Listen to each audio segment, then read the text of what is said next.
Módulo 11. Plan de estudios de la especialidad en medicina interna. Tumores suprarrenales. Enfermedades suprarrenales. Enfermedades endocrino-metabólico. Una revisión bibliográfica realizada en el Hospital Clínico Quirúrgico Docente Miguel Enríquez. La Habana, septiembre 2020.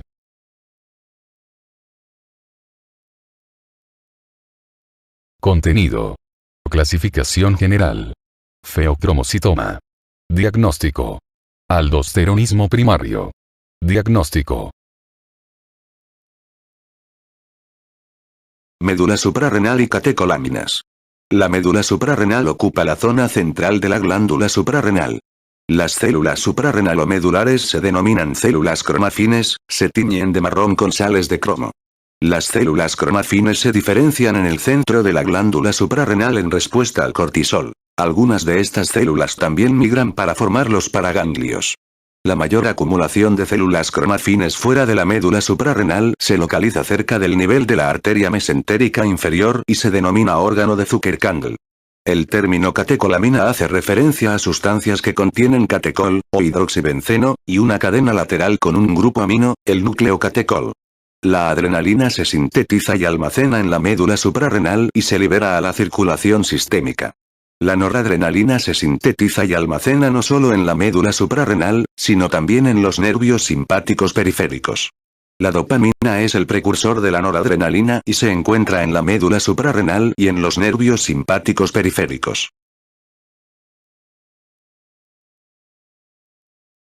Figura 228, 1. Vías de la biosíntesis y del metabolismo de las catecoláminas. El término catecolamina procede de la estructura catecol, o dihidroxibenceno, y una cadena lateral con un grupo amino, el nucleocatecol, parte superior izquierda. La tirosina se convierte en 3,4-dihidroxifenilalanina, DOPA, mediante la tirosina hidroxilasa, que constituye el paso limitante. La L-aminoácido aromático descarboxilasa convierte la DOPA en dopamina. Esta se hidroxila para producir noradrenalina mediante la dopamina, hidroxilasa. La noradrenalina se convierte en adrenalina por la feniletanolamina N-metiltransferasa. El cortisol sirve como cofactor para la feniletanolamina N-metiltransferasa y esa es la razón por la que los feocromocitomas secretores de adrenalina se localizan casi exclusivamente en la médula suprarrenal. El metabolismo de las catecoláminas tiene lugar a través de dos vías enzimáticas. La catecolmetiltransferasa convierte la adrenalina en metanefrina y la noradrenalina en normetanefrina por meta o metilación. La metanefrina y la normetanefrina se oxidan por la monoaminooxidasa para producir ácido vainidilmandélico mediante desaminación oxidativa. La monoaminooxidasa también puede oxidar la adrenalina y la noradrenalina para producir ácido dihidroximandélico que después se convierte por la catecolmetiltransferasa en ácido vainidilmandélico. La dopamina también se metaboliza por la monoaminooxidasa y la catecolmetiltransferasa para obtener el metabolito final, el ácido homovainílico. Las catecoláminas participan en muchos procesos cardiovasculares y metabólicos, como el aumento de la frecuencia cardíaca, la presión arterial, la contractibilidad miocárdica y la velocidad de conducción cardíaca. Las acciones biológicas están mediadas por receptores específicos. Existen tres tipos de receptores adrenérgicos, alfa, beta y DA, y sus correspondientes subtipos, alfa 1, alfa 2, beta 1, beta 2, beta 3, DA 1 y DA 2. El subtipo 1 es un receptor posináptico que media la contracción vascular y del músculo liso. Su estimulación causa vasoconstricción e hipertensión. Los receptores alfa 2 se localizan en las terminaciones nerviosas simpáticas presinápticas y, cuando se activan, inhiben la liberación de noradrenalina. Su estimulación inhibe las señales simpáticas centrales y causa hipotensión. La estimulación del receptor beta 1 produce efectos inótropos y cronótropos positivos en el corazón, aumento de la secreción de renina en el riñón y lipólisis en los adipocitos, así como broncodilatación, vasodilatación en el músculo esquelético, glucogenólisis y aumento de la liberación de noradrenalina a partir de las terminaciones nerviosas simpáticas. El receptor beta 3 regula el gasto energético y la lipólisis. Los receptores DA1 se localizan en los vasos cerebrales, renales, mesentéricos y coronarios. Su estimulación causa vasodilatación en esos lechos vasculares. Los receptores DA2 son presinápticos y se localizan junto a los terminales de los nervios simpáticos, ganglios simpáticos y encéfalo. Su estimulación inhibe la liberación de noradrenalina, la transmisión ganglionar y la liberación de prolactina. Las catecolaminas se sintetizan a partir de la tirosina mediante un proceso de hidroxilación y descarboxilación. La tirosina procede de los alimentos ingeridos o se sintetiza a partir de fenilalanina en el hígado y entra en las neuronas y en las células cromaffines mediante transporte activo. La tirosina se convierte en 3,4-dihidroxifenilalanina, DOPA, mediante la tirosina hidroxilasa, que constituye el paso limitante de la síntesis de catecolaminas. La alfa-metilpetirosina, metirosina, es un inhibidor de la tirosina hidroxilasa que puede utilizarse en el tratamiento de pacientes con tumores secretores de catecolaminas. La L-aminoácido aromático descarboxilasa cataliza la descarboxilación de DOPA para dar dopamina. Esta se transporta de forma activa a vesículas granuladas, donde se hidroxilan para producir noradrenalina mediante la dopamina beta-hidroxilasa. Estas reacciones se producen en la vesícula sináptica de las neuronas adrenérgicas y en las células cromaffines de la médula suprarrenal. En esta última, la noradrenalina se libera del gránulo al citoplasma, donde la feniletanolamina N-metiltransferasa la convierte en adrenalina. La expresión de feniletanolamina N-metiltransferasa se regula de forma positiva por los glucocorticoides. Por tanto, los tumores secretores de catecolaminas que segregan sobre todo adrenalina se localizan en la médula suprarrenal.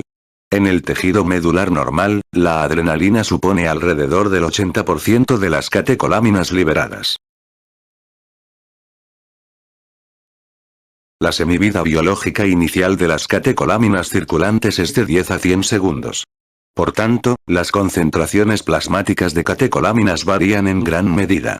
Las catecolaminas desaparecen de la circulación bien por recaptación en las terminaciones nerviosas simpáticas, bien por metabolismo a través de dos vías enzimáticas, seguido por sulfoconjugación y excreción renal. Casi el 90% de las catecolaminas liberadas en las sinapsis simpáticas se recuperan localmente por las terminaciones nerviosas, captación 1. La primera captación puede bloquearse por cocaína, antidepresivos tricíclicos y fenotiacinas. Los tejidos extraneuronales también captan catecolaminas, captación 2. La mayoría de estas catecolaminas se metabolizan por la catecolometiltransferasa. La metanefrina y la normetanefrina son oxidadas por la monoaminooxidasa para producir ácido vainidilmandélico mediante desaminación oxidativa. La monoaminooxidasa también puede oxidar la adrenalina y la noradrenalina para producir ácido 3,4-dihidroximandélico que después se convierte por la catecolometiltransferasa en ácido vainidilmandélico. En la vesícula de almacenamiento, la noradrenalina está protegida del metabolismo por la monoaminooxidasa. Tanto la monoaminooxidasa como la catecolometiltransferasa metabolizan la dopamina para obtener ácido homovainílico. Feocromocitoma y paraganglioma. Definición. Los tumores secretores de catecolaminas que se originan en las células cromaffines de la médula suprarrenal y los ganglios simpáticos se denominan feocromocitomas y paragangliomas secretores de catecolaminas extrasuprarrenales, respectivamente.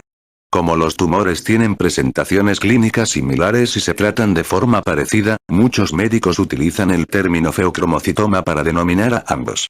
No obstante, deben distinguirse, porque existen diferencias en cuanto al riesgo de neoplasias asociadas y de transformación maligna, así como en lo referente al tipo de pruebas genéticas que deben tenerse en cuenta. Epidemiología.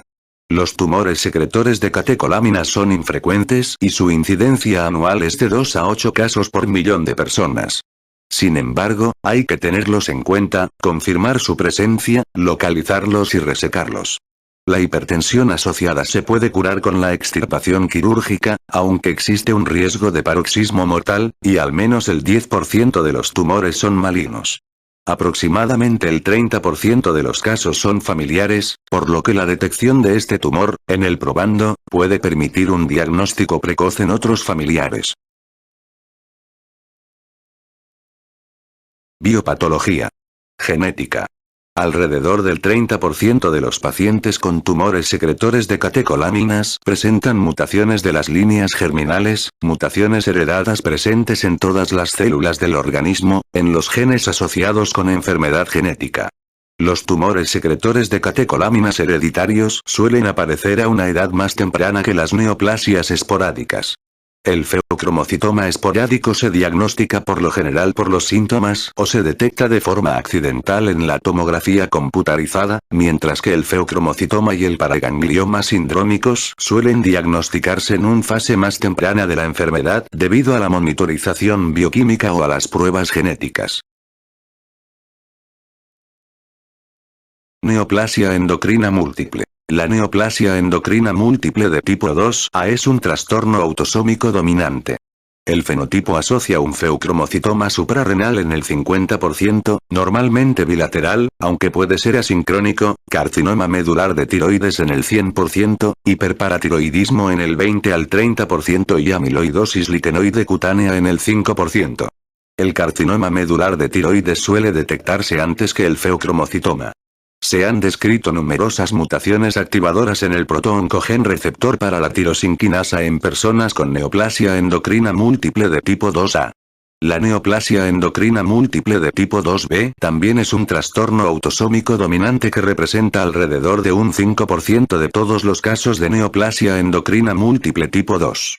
El fenotipo engloba feocromocitoma en el 50%, normalmente bilateral, carcinoma medular de tiroides agresivo en el 100%, neuromas mucosos, que suelen afectar a la lengua, los labios y los párpados, en la mayoría de los pacientes, engrosamiento de los nervios corneales, ganglioneuromatosis intestinal y hábito marfanoide. Los tumores asociados a la neoplasia endocrina múltiple de tipo 2B, se deben a mutaciones en el dominio intracelular de la proteína receptor para la tirosinquinasa. Enfermedad de von Hippel-Lindau. La enfermedad de von Hippel-Lindau es un trastorno autosómico dominante caracterizado por feocromocitoma, con frecuencia, bilateral, paraganglioma, mediastínico, abdominal, pélvico, hemangioblastoma, del cerebelo, la médula espinal o el tronco del encéfalo, angioma reptiliano, carcinoma renal de células claras, tumor neuroendocrino pancreático, tumor del saco endolinfático del oído medio, cistoadenoma seroso del páncreas y cistoadenoma papilar del epidídimo y del ligamento ancho. El feocromocitoma se describe en el 10 al 20% de los pacientes con enfermedad de von Hippel-Lindau. Casi el 100% de los pacientes presentan una mutación génica identificada en el gen supresor tumoral von Hippel-Lindau.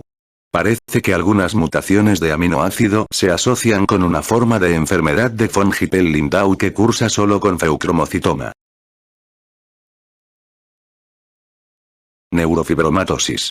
La neurofibromatosis de tipo 1 es un trastorno autosómico dominante caracterizado por neurofibromas, múltiples manchas café con leche, efélides axilares e inguinales, amartomas del iris, nódulos de Lisch, anomalías óseas, gliomas del sistema nervioso central, feocromocitoma y paraganglioma, macrocefalia y déficits cognitivos. La expresión de cada una de estas alteraciones es variable. Alrededor del 2% de los pacientes con neurofibromatosis de tipo 1 desarrolla tumores secretores de catecoláminas. En estos pacientes, el tumor suele ser un feocromocitoma suprarrenal benigno solitario, a veces un feocromocitoma suprarrenal bilateral y en raras ocasiones un paraganglioma abdominal. El trastorno está causado por mutaciones inactivadoras del gen neurofibromatosis de tipo 1, gen supresor tumoral neurofibromatosis de tipo 1.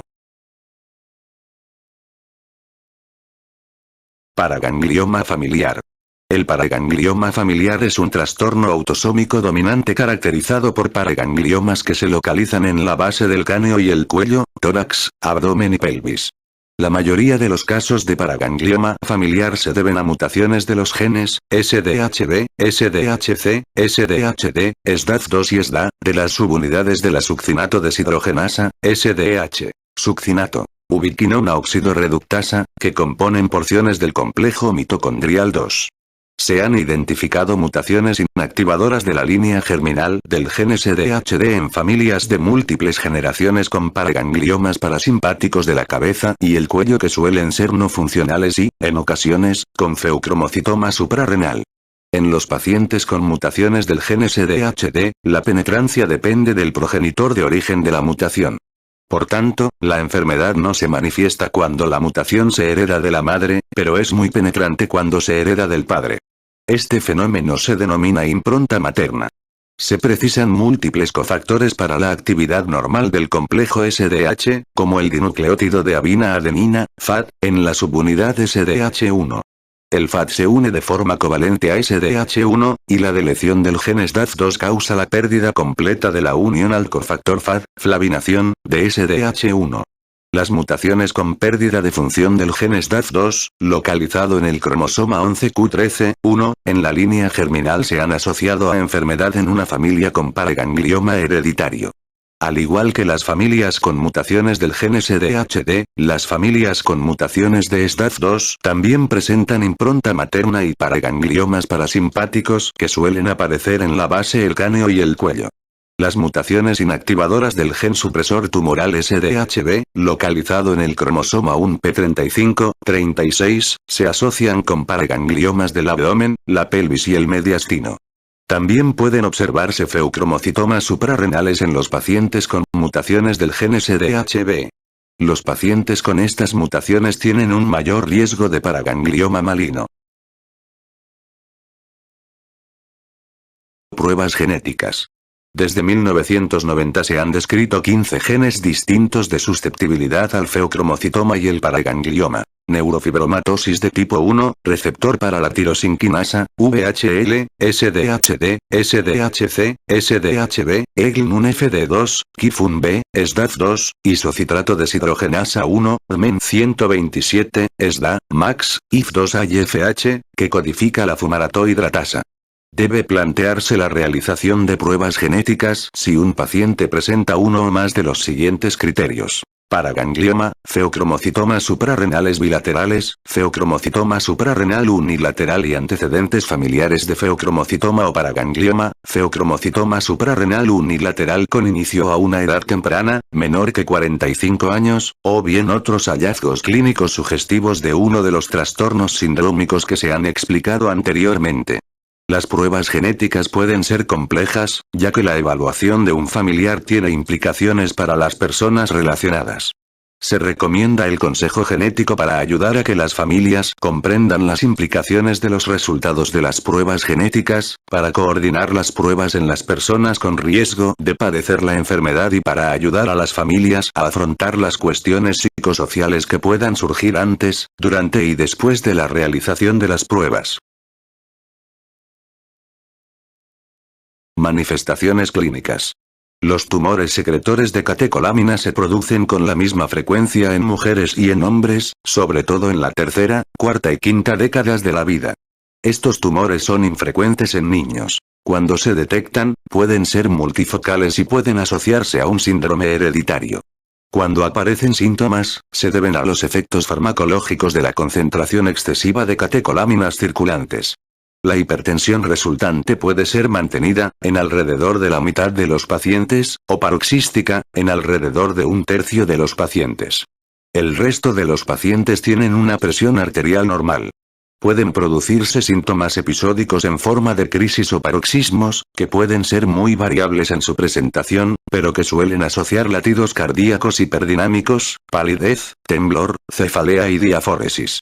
La crisis puede empezar con una sensación de rubor en el tórax y disnea, seguida de un latido hiperdinámico en el tórax que suele progresar a cefalea punzante.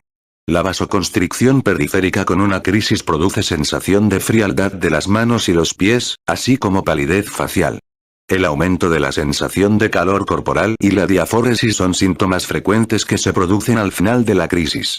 Las crisis pueden ser espontáneas o estar desencadenadas por cambios posturales, ansiedad, fármacos, por ejemplo, metoclopramida, inhibidores beta-adrenérgicos, fármacos anestésicos, ejercicio o maniobras que aumentan la presión intraabdominal, por ejemplo, cambio de postura, levantamiento de peso, defecación, ejercicio, colonoscopia, embarazo, traumatismo.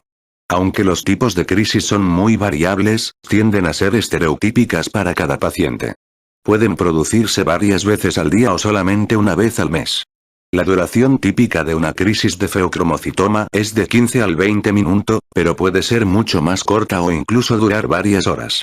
El médico debe saber que la mayoría de los pacientes con crisis no presentan un feucromocitoma. Tabla 228, 1. Signos y síntomas asociados a tumores secretores de catecolaminas. Relacionados con las crisis. Ansiedad y miedo de muerte inminente, diaforesis, disnea, dolor epigástrico y torácico, cefalea, hipertensión, náuseas y vómitos, palidez, palpitación, latido hiperdinámico, temblor. Crónicos. Ansiedad y miedo de muerte inminente, frialdad de manos y pies, insuficiencia cardíaca congestiva. Miocardiopatía dilatada o hipertrófica, estreñimiento, diaforesis, disnea, síntomas que dependen de la secreción ectópica de hormonas, por ejemplo, hormona liberadora de corticotropina, hormona liberadora de hormona del crecimiento. Péptido relacionado con la hormona, polipéptido intestinal vasoactivo, dolor epigástrico y torácico, fatiga, fiebre, aumento general de la sudoración, retinopatía de grados 2 a 4, cefalea, hiperglucemia, hipertensión, náuseas y vómitos, hipotensión ortostática, hematuria indolora, asociada a paraganglioma de la vejiga urinaria, palidez, palpitaciones, latido hiperdinámico, temblor, pérdida de peso. No típico de feucromocitoma. Rubefacción. Los signos clínicos adicionales de los tumores secretores de catecolaminas consisten en retinopatía hipertensiva, hipotensión ortostática, angina, náuseas, estreñimiento, el megacolon puede ser el síntoma inicial, hiperglucemia, diabetes mellitus, hipercalcemia, fenómeno de Raynaud, libido reticular, eritrocitosis y efectos de masa del tumor. La hiperglucemia en ayunas y la diabetes mellitus están causadas en parte por la inhibición adrenérgica de la liberación de insulina. La hematuria indolora y los ataques paroxísticos inducidos por la micción y la defecación se asocian con paragangliomas de la vejiga urinaria. Algunas de las hormonas cosegregadas que pueden dominar la presentación clínica son corticotropina, síndrome de Cushing, péptido relacionado con la hormona paratiroidea, hipercalcemia, vasopresina, síndrome de secreción inadecuada de hormona antidiurética, péptido intestinal vasoactivo, diarrea acuosa, y hormona liberadora de hormona del crecimiento, acromegalia. La miocardiopatía y la insuficiencia cardíaca congestiva son las presentaciones sintomáticas causadas por el feucromocitoma que probablemente pasan más desapercibidas a los médicos. La miocardiopatía, tanto dilatada como hipertrófica, puede ser totalmente reversible con la resección del tumor. Algunos pacientes con feucromocitoma pueden estar asintomáticos a pesar de los altos niveles circulantes de catecolaminas, lo que refleja probablemente la desensibilización de los receptores adrenérgicos relacionada con la estimulación crónica. Los feucromocitomas sintomáticos se localizan en las glándulas suprarrenales y tienen un diámetro medio de 4,5 centímetros. Los paragangliomas se encuentran donde hay tejido cronafín. A lo largo de la cadena simpática paraaórtica, dentro de los órganos de Zuckerkandl, en el origen de la arteria mesentérica inferior, en la pared de la vejiga urinaria y a lo largo de la cadena simpática cervical o mediastínica. Los paragangliomas de la región cefálica y cervical, por ejemplo, tumores de los cuerpos carotídeos, tumores glómicos, quemodetomas, suelen originarse en tejido parasimpático y no suelen segregar un exceso de catecolaminas y metanefrinas, mientras que los paragangliomas del mediastino, abdomen y pelvis suelen originarse en el tejido cronafín simpático y es frecuente que segreguen un exceso de catecolaminas y metanefrinas. Diagnóstico diferencial. Muchos trastornos pueden causar síntomas y signos que obligan al médico a realizar pruebas para descartar un feucromocitoma.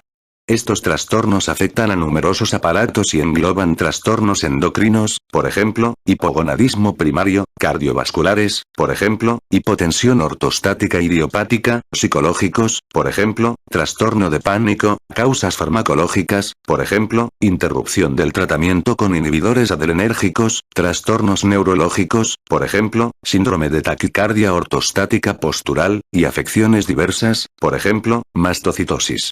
De hecho, la mayoría de los pacientes evaluados por un feucromocitoma no lo presentan.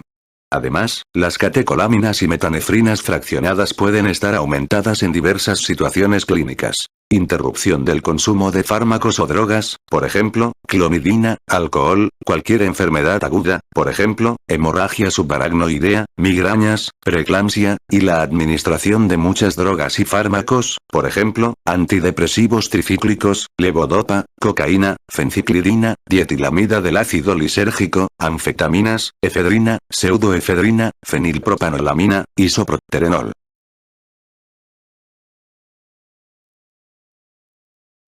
Figura 228, 2. Imagen de tomografía computarizada con contraste del abdomen en una estudiante de medicina de 32 años en la que se aprecia un feucromocitoma descubierto en el periparto. Las metanefrinas plasmáticas fraccionadas eran patológicas. Metanefrina, 0,19 nanomoles por litro, normal, menor que 0,5 nanomoles por litro, y normetanefrina, 28,6 nanomoles por litro, normal, menor que 0,9 nanomoles por litro. Los niveles en orina de 24 horas fueron patológicos. Noradrenalina, 781 microgramos, normal, menor que 170 microgramos. Adrenalina, 2,4 microgramos, normal, menor que 35 microgramos. Dopamina, 197 microgramos, normal, menor que 700 microgramos. Metanefrina, 117 microgramos, normal, menor que 400 microgramos. Y normetanefrina, 8760 microgramos, normal, menor que 900 microgramos. La imagen axial muestra una típica masa suprarrenal derecha de 5 centímetros, que se realza de manera heterogénea, compatible con un feucromocitoma, flecha. Después del bloqueo alfa y beta adrenérgico, se resecó un feucromocitoma de 5,3 por 5 por 2 centímetros y 40 gramos mediante laparoscopia.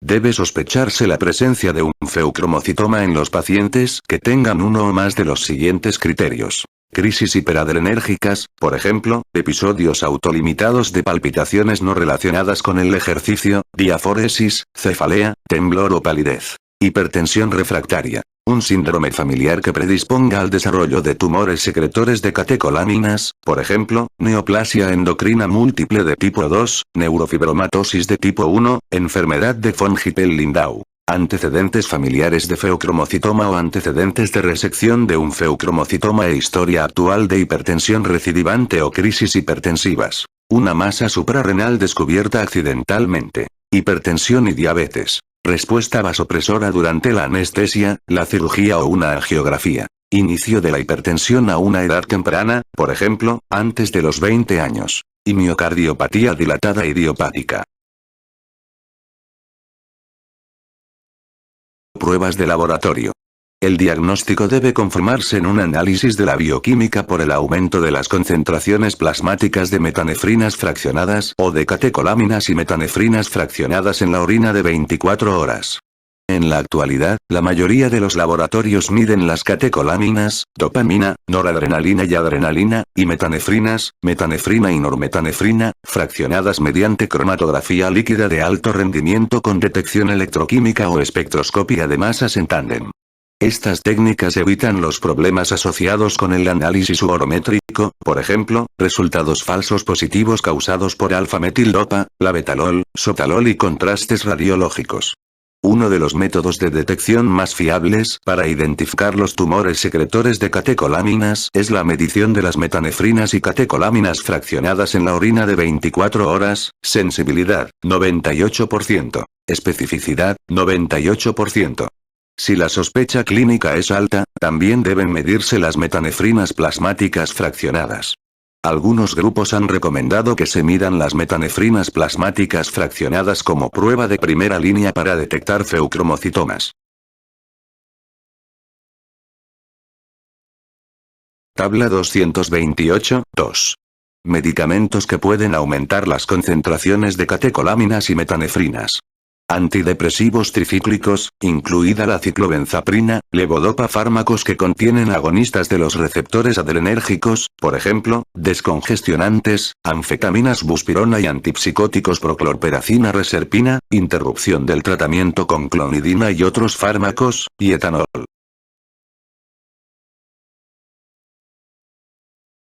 Figura 228, 3.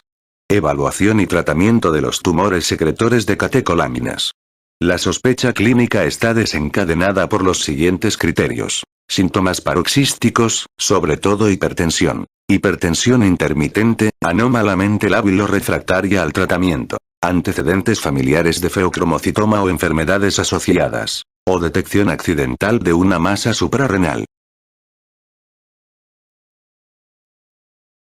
El valor predictivo de un resultado negativo de la prueba es sumamente alto y el hallazgo de niveles normales de metanefrinas plasmáticas fraccionadas excluye la presencia de feocromocitoma, excepto en pacientes con enfermedad preclínica temprana y en aquellos con neoplasias que solo segregan dopamina. La prueba plasmática también es atractiva por su sencillez. Aunque la medición de las metanefrinas plasmáticas fraccionadas tiene una sensibilidad del 96 al 100%, la especificidad es solo del 85 al 89% y disminuye hasta el 77% en pacientes mayores de 60 años. Se estima que el 97% de los pacientes con hipertensión vistos en un centro de atención terciaria que presentan una medición anómala de las metanefrinas plasmáticas fraccionadas no tienen un feocromocitoma. Esta tasa elevada de resultados falsos positivos provoca un gasto sanitario excesivo debido a la realización posterior de pruebas de imagen, así como de cirugía que pueden no ser adecuadas. Por ello, las metanefrinas plasmáticas fraccionadas no tienen la especificidad necesaria para recomendarse como prueba de primera línea. Esta medición se reserva para los casos en los que el índice de sospecha es alto. Sin embargo, la medición de la concentración plasmática de las metanefrinas fraccionadas es un buen análisis de primera línea para los niños, en los que es difícil obtener una muestra completa de orina de 24 horas. El índice de sospecha de feocromocitoma debe ser alto en los pacientes con las situaciones clínicas descritas con anterioridad y en los pacientes en quienes se ha descubierto de forma accidental una masa suprarrenal con características concordantes con un feocromocitoma en las pruebas de imagen. Estos incluyen una densidad de la tomografía computarizada basal incrementada medida en unidades Hounsfield, por ejemplo, mayor que 20 unidades Hounsfield, un marcado realce con el contraste intravenoso en la tomografía computarizada, intensidad de señal alta en la resonancia magnética potenciada en T2, cambios quísticos y hemorrágicos, bilateralidad y tamaño grande, mayor que 4 centímetros. Aunque se prefiere que los pacientes no reciban medicación durante la evaluación diagnóstica, puede continuarse el tratamiento con la mayoría de los fármacos. Los antidepresivos tricíclicos interfieren en mayor frecuencia con la interpretación de los niveles de catecolaminas y metanefrinas fraccionadas. Para que el cribado de los tumores secretores de catecolaminas sea eficaz, el tratamiento con antidepresivos tricíclicos y otros fármacos psicoactivos descritos en la tabla debe disminuirse e interrumpirse al menos 2 semanas antes de cualquier valoración hormonal. Además, la secreción de catecolaminas puede aumentar normalmente en situaciones de estrés físico o de enfermedad, por ejemplo, accidente cerebrovascular, infarto de miocardio, insuficiencia cardíaca congestiva, apnea obstructiva del sueño. Por tanto, en todos los casos deben valorarse las circunstancias clínicas en las que se miden las catecolaminas y metanefrinas. Pruebas de imagen. No se deben iniciar los estudios de localización hasta que las pruebas bioquímicas hayan confirmado el diagnóstico de tumor secretor de catecolaminas. Las técnicas de imagen asistidas por ordenador de las glándulas suprarrenales y del abdomen con resonancia magnética o tomografía computarizada deben ser la primera prueba de localización, sensibilidad mayor que 95%, especificidad mayor que 65%. Alrededor del 85% de estos tumores se localizan en las glándulas suprarrenales y el 95% en el abdomen. Si los resultados de las pruebas de imagen abdominales son normales, está indicada la localización gamma-gráfica con metayodobencilguanidina marcada con iodo y flúpano. Este radiofármaco se acumula preferentemente en los tumores productores de catecolaminas, sensibilidad, 88%, especificidad, 94%. Si se encuentra un feocromocitoma suprarrenal unilateral típico, menor que 10 centímetros, en la tomografía computarizada o resonancia magnética, la gammagrafía con metayodobencilguanidina marcada con iodo y flúpano es superflua y los resultados pueden incluso causar confusión.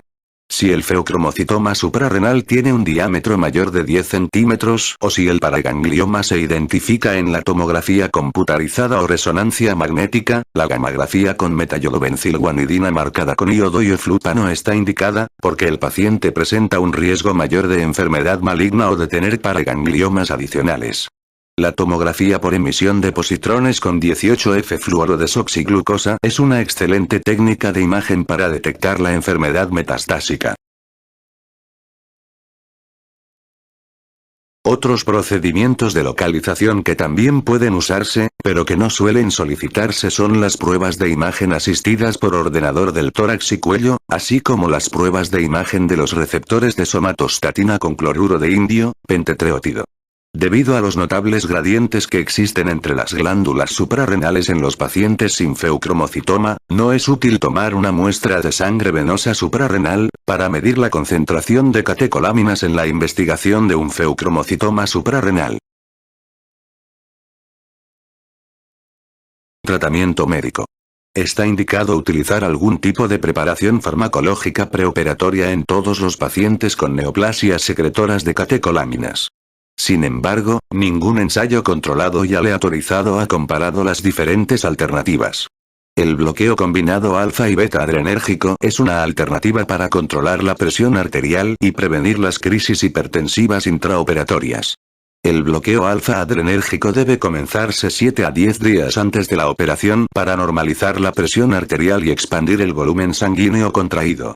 En los pacientes con infarto miocárdico reciente, miocardiopatía por catecolaminas y vasculitis inducida por catecolaminas, está indicada una mayor duración del bloqueo alfa adrenérgico preoperatorio. Debe controlarse la presión arterial con el paciente en sedestación y bipedestación 2 veces al día. La presión arterial debe ser inferior a 120/80 milímetros de mercurio, en sedestación, con una presión arterial sistólica superior a 90 milímetros de mercurio, en bipedestación. Ambos objetivos pueden modificarse en función de la edad del paciente y de las enfermedades concurrentes. En el segundo o tercer día del bloqueo alfa adrenérgico, los pacientes deben comenzar una dieta con gran contenido en sodio, mayor o igual a 5.000 miligramos diarios, debido a la contracción del volumen inducida por las catecolaminas y al ortostatismo asociado con el bloqueo alfa adrenérgico. Este grado de expansión del volumen puede estar contraindicado en pacientes con insuficiencia cardíaca congestiva o insuficiencia renal. Una vez que se ha conseguido un bloqueo alfa adrenérgico adecuado, se inicia el bloqueo beta adrenérgico que suele producirse 2 a 3 días antes de la operación. La fenoxibenzamina es el fármaco de elección para el control preoperatorio de la presión arterial y la arritmia. Es un fármaco que bloquea los receptores alfa adrenérgicos de manera irreversible, inespecífica y de larga duración. La dosis inicial es de 10 miligramos 1 o 2 veces al día y la dosis se aumenta 10 a 20 miligramos en dosis divididas cada 2 a 3 días según sea necesario para el control de la presión arterial y de las crisis. La dosis final de fenoxibenzamina suele ser de 20 a 100 miligramos por día. El antagonista beta adrenérgico solo debe administrarse una vez que el bloqueo alfa adrenérgico sea eficaz, ya que solo con el bloqueo beta adrenérgico la hipertensión puede ser más grave por la estimulación alfa adrenérgica sin oposición.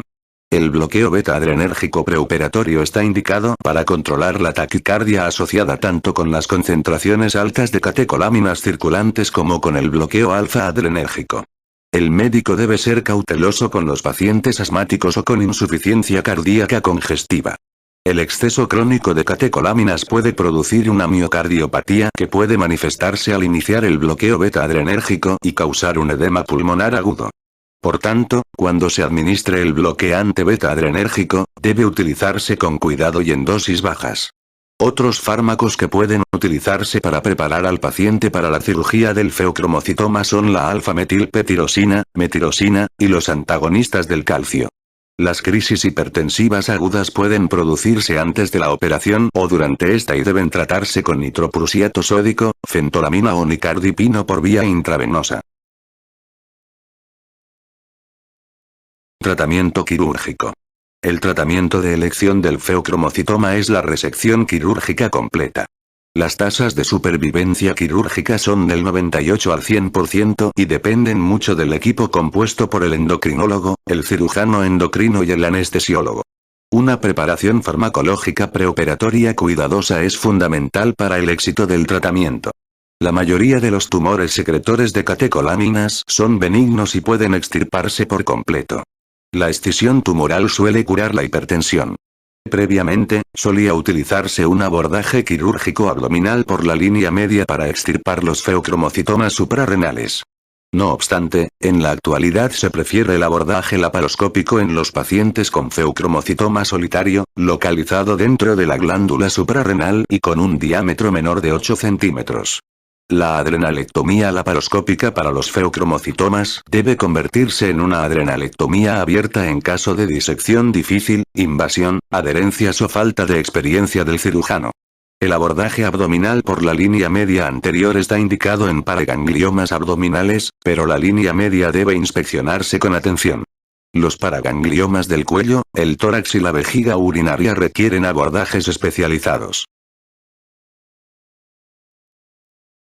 Tratamiento de las complicaciones. Puede aparecer hipotensión durante la cirugía y después de la resección quirúrgica del feocromocitoma, y debe tratarse con líquidos y coloides, y después con fármacos vasopresores por vía intravenosa si fuera necesario. La hipotensión postoperatoria es menos frecuente en los pacientes que han recibido un tratamiento preoperatorio adecuado mediante bloqueo alfa-adrenérgico y expansión del volumen. Si se manipularon ambas glándulas suprarrenales durante la cirugía, la insuficiencia suprarrenal debe considerarse una causa posible de hipotensión postoperatoria. Dado que puede producirse hipoglucemia en el postoperatorio inmediato, debe controlarse la glucemia y administrarse líquidos por vía intravenosa que contengan un 5% de glucosa.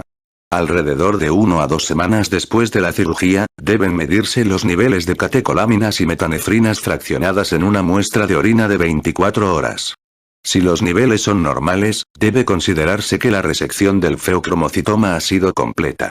La persistencia de unos niveles postoperatorios aumentados es compatible con la existencia de tumor residual debido a una segunda lesión primaria o a metástasis ocultas.